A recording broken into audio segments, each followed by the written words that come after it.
Hi everyone! Our lesson for today is about grade 10 Math, Quarter 1, Module 3. Nasa Module 3 na tayo ng ating grade 10 Math and that is Geometric Sequence. Ang nakaraang lesson natin is about arithmetic sequence, no? So ngayon naman ang pag-aaralan natin is geometric sequence. So ano ba yung geometric sequence? Geometric sequence is a sequence where each term is obtained by multiplying the previous term by a constant number. A constant number is called a common ratio, denoted by the symbol R. Ano daw yung geometric sequence? So, ang geometric sequence daw ay isang sequence kung saan makukuha natin ang mga term sa pamamagitan ng pag-multiply ng previous term ng isang constant na number. Paano naman natin malalaman, ma'am, kung ano yung constant number? Okay, so itong constant number natin na tinatawag nating common ratio. So si common ratio, ma'am, paano naman natin siya kukunin? Okay, so makukuha natin ang common ratio sa pamamagitan ng formula na nandito sa baba. Kung si arithmetic sequence ay meron siyang common difference, si geometric sequence naman ay meron din siyang common ratio na tinatawag. Paano naman kukunin ang common ratio? Okay, so common ratio is equal to second term divided by the first term. Or R is equal to A, or second term, ang pagbasa nito, divided by the first term. And then common ratio is equal to third term divided by the second term. Or R is equal to third term divided by the second term.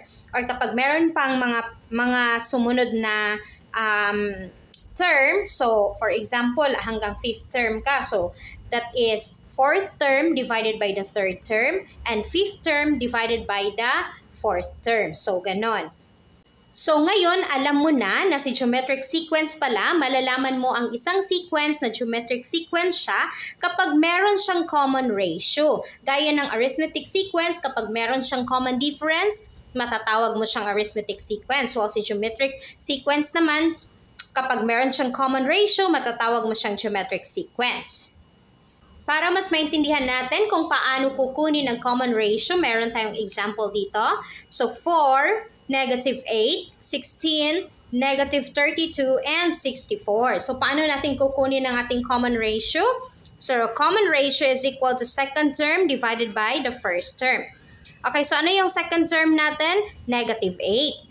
And then, ang ating first term is positive 4. So, negative 8 divided by positive 4 is equal to negative 2. So, ang ratio natin dito sa second term at sa first term is negative 2. Now, tingnan natin ang ratio ng ating third term at second term. So, third term divided by the second term. So, ang third term natin is 16. So, 16 divided by the second term na negative 8, negative 8. So, 16 divided by negative 8 is equal to negative 2. So, ang common ratio din ng ating third term at second term is negative 2. Punta naman tayo kay fourth term at kay third term. So, si fourth term natin is negative 32 at si third term is positive 16. So, negative 32 divided by 16 is equal to negative 2. So, ang common ratio din nila is negative 2. Now, si fifth term naman at si fourth term. So, fifth term is 64 divided by the fourth term na negative 32. So, 64 divided by negative 32 is negative 2. So, nakita nyo na magkapareho ang kanilang ratio. So, therefore, ang sequence na ito is a geometric sequence. Another example naman tayo. So, 256, 128, 64, 32, and 16. Okay, so kunin naman natin ang common ratio. So, common ratio is second term divided by the first term. Ang second term is 128 divided by 256. Okay, so mas maliit ang ating numerator kesa sa denominator. So, ang gagawin natin ay reduce natin into lowest term. So, silang dalawa, si 256 at si 128, pwede nating ma-divide pareho kay 128. So, si 128 divided by 128 is 1, and 256 divided by 128 is 2. Or, pakita ko sa inyo, baka nakalimutan nyo na kung paano gawin ang ang fraction. Okay, so 128 divided by 128 and 256 divided by 128. So 128 divide 128 is 1 and 256 divide 128 is 2. So kaya naging 1/2 ang kanilang common ratio. Si third term naman at si second term. So si third term is 64 at si second term is 128. So maliit pa rin ang numerator. Okay. So sa mga nakalimot ng ating basic kung paano gawin ang ating fraction, meron din tayong tutorial kung paano mag-reduce ng ating fraction into lowest terms. Okay. So 64 and 128, pwedeng i-divide pareho kay 64. Pinapakita ko lang kung ano ang ginagawa natin sa process na ito. Okay? So, i-divide 64 ang dalawa. So, divide 64. So, 64 divide 64 is 1.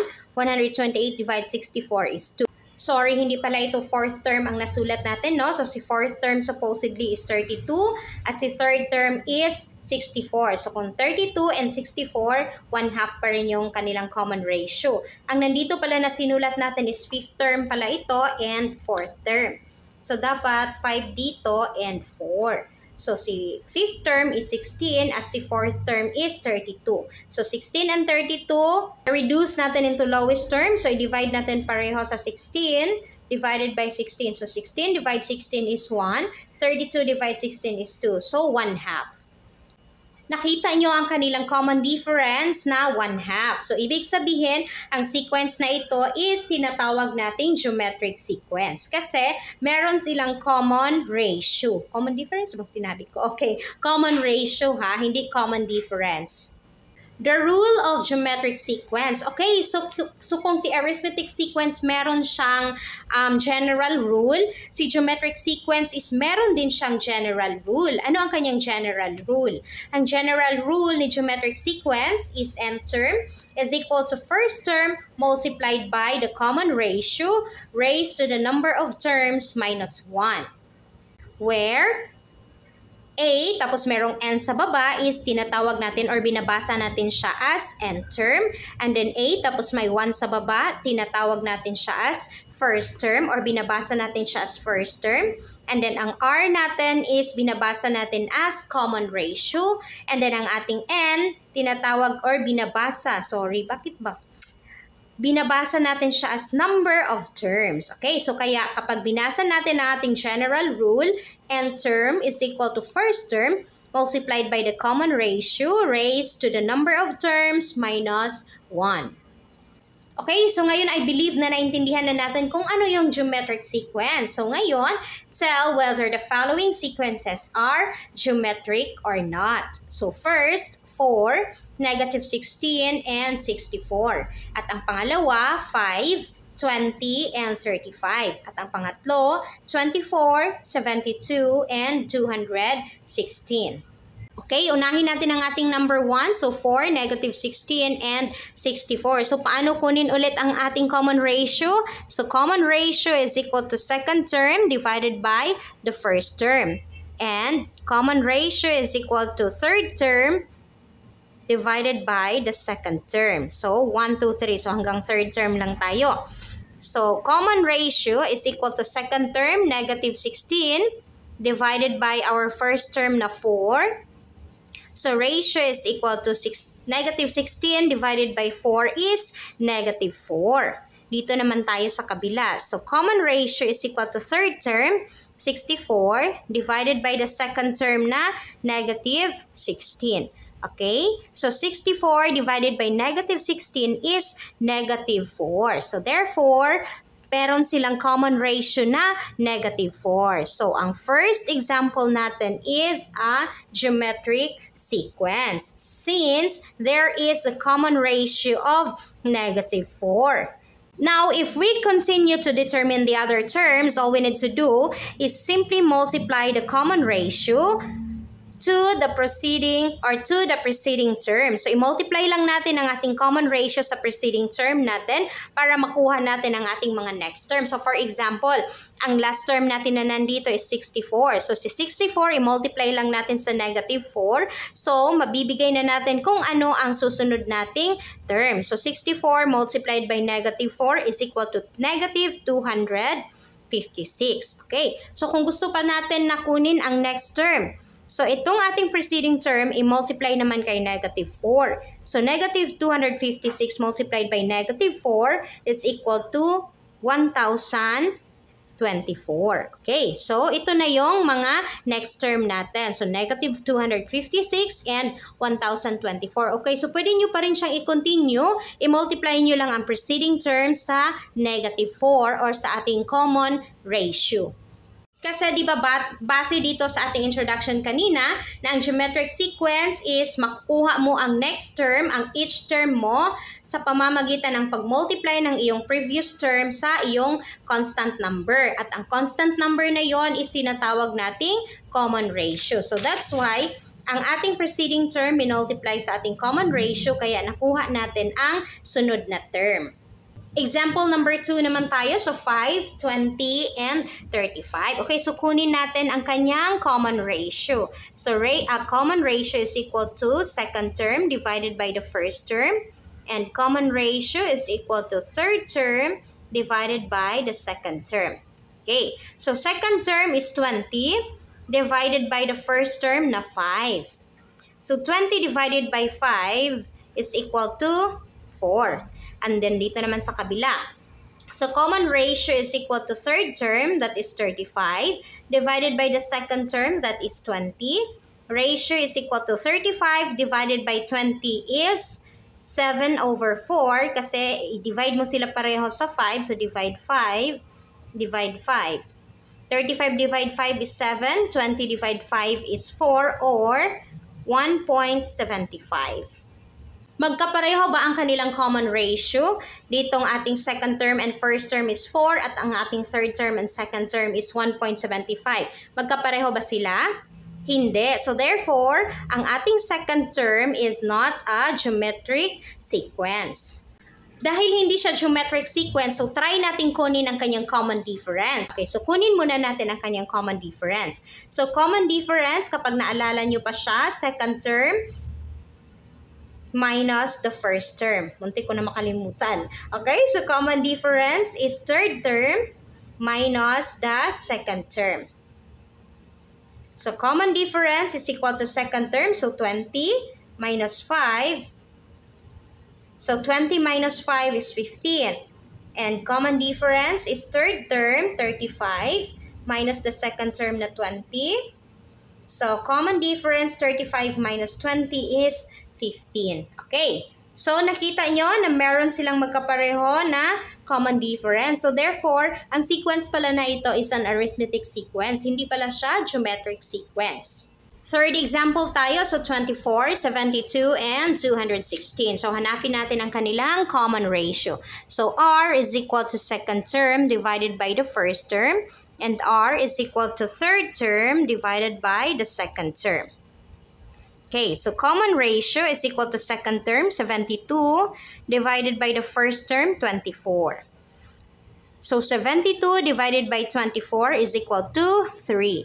So, ang common ratio natin dito is 3.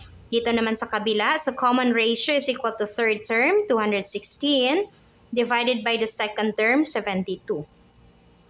So, 216 divided 72 is 3. Okay? So, pwede nyo gamitan ng pag-solve sa inyong mga papel. So, therefore, meron silang magkapareho na common ratio na 3.